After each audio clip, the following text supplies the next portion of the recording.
நாகர்கோவில் அருகே சாக பயமாக இருக்கிறது என கடிதம் எழுதிவிட்டு மாணவர் மாயம்.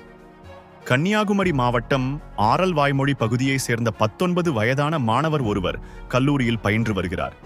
சம்பவத்தன்று வீட்டிலிருந்த கல்லூரி மாணவர் திடீரென மாயமாகியுள்ளார். இதனையடுத்து அவரது குடும்பத்தினர் மற்றும் உறவினர்கள் அவரை பல்வேறு இடங்களில் தேடியும் அவர்களால் கண்டுபிடிக்க முடியவில்லை. பின்னர் இது குறித்து அவர்கள் ஆரல்வாய்மொழி போலீசில் புகார் கொடுத்துள்ளனர்.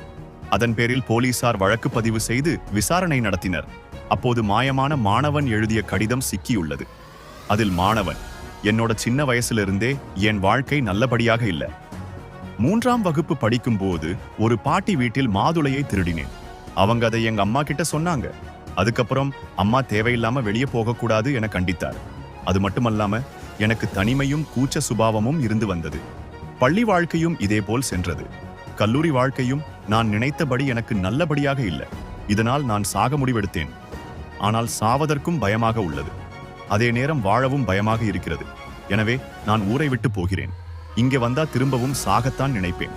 வேறு ஊரிலாவது சந்தோஷமாக இருக்கேன் அம்மா என அந்த கடிதத்தில் எழுதியுள்ளார். தொடர்ந்து போலீசார் விசாரணை நடத்தி மாணவனை தேடி வருகின்றனர்.